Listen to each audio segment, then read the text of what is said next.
E-readers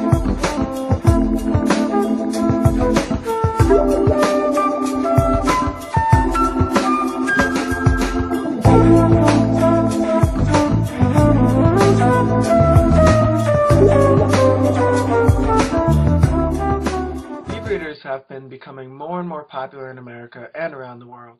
Since the advent of Amazon's Kindle, the best-selling e-reader to date, other corporations have started producing e-readers as well.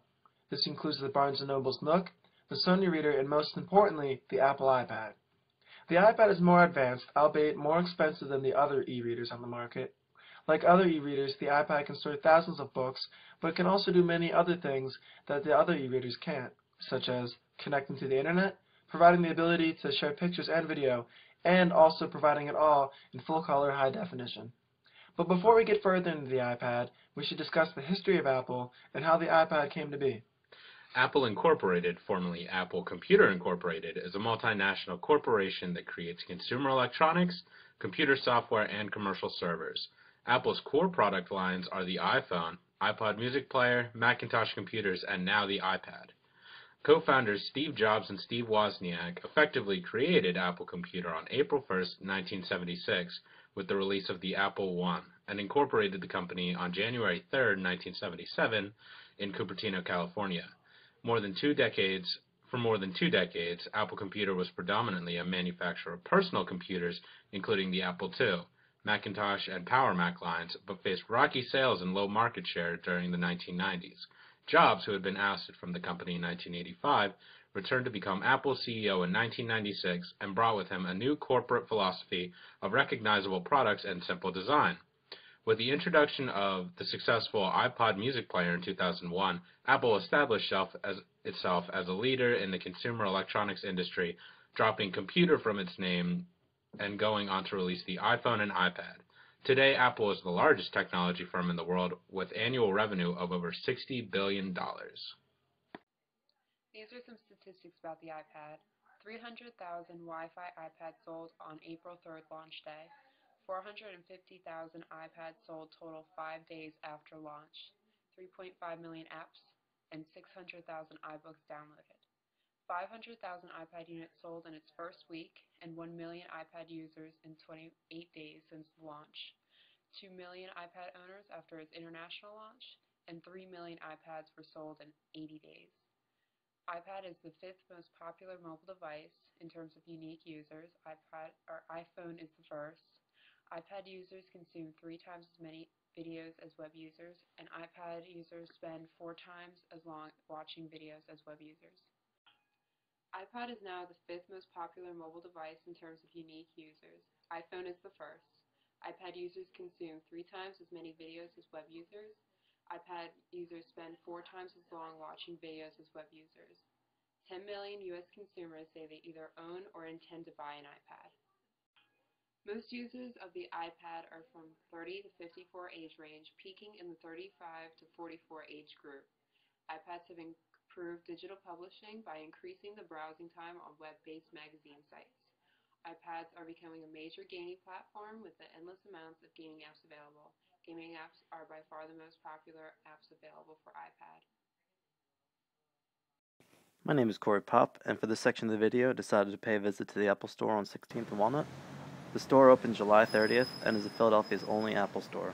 It acts mainly as a showcase for Apple goods such as iPods, iPhones, MacBooks, and of course, the iPad.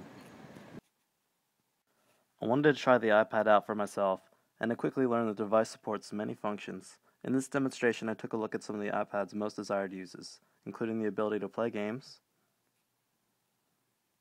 read the latest novels, practice music,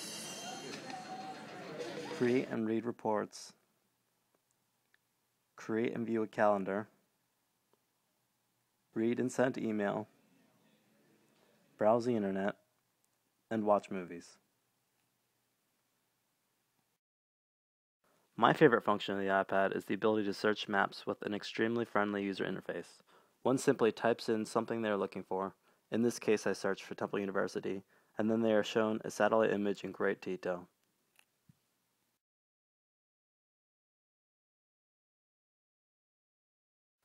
One of the best features of the iPad is the App Store. in which users can shop for a wide variety of apps. The app that I like the best for the iPad is called Storybook. It is an extremely colorful and friendly game created for children. My name is Mike Shinefeld, and I'm going to talk to you about the pros and cons about an iPad in society. It brings out the best of both worlds. You can use it as a netbook, or you can use it as an ebook. As a netbook, you can use it as a laptop, so you can go on the internet and do all that other good stuff. Or you can use it as an ebook and download and buy books on there and read them whenever you want.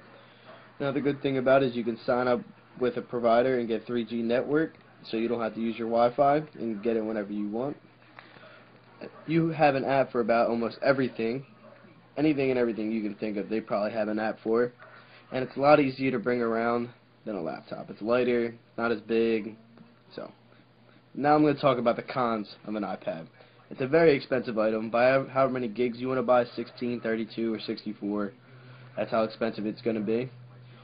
If you want the 3G network with the Wi-Fi, it's going to be even more expensive, and you have to pay for the coverage without Wi-Fi, and it doesn't handle Flash as well, so a lot of the internet sites that use Flash you won't be able to get to.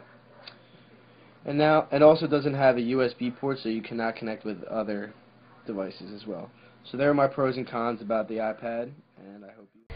Here are some facts about the iPad. It's a 9.7 LCD touchscreen, an Apple A4 processor, 1 GHz, different models with wireless and 3G technology, the Bluetooth 2.1 with a speaker and microphone with a 10-hour battery. Any iPhone application will work on the iPad. iPad apps are published in the App Store. Some of the apps that are featured are New York Times, iBooks, EA Sports, and MLB.com. Prices can range from $500 to almost $900. The 16 GB Wi-Fi only is $499, while the 64 GB and 3G is $829.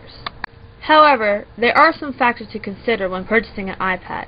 There's no widescreen, no USB connectors, no multitasking support, no webcam, and no flash support.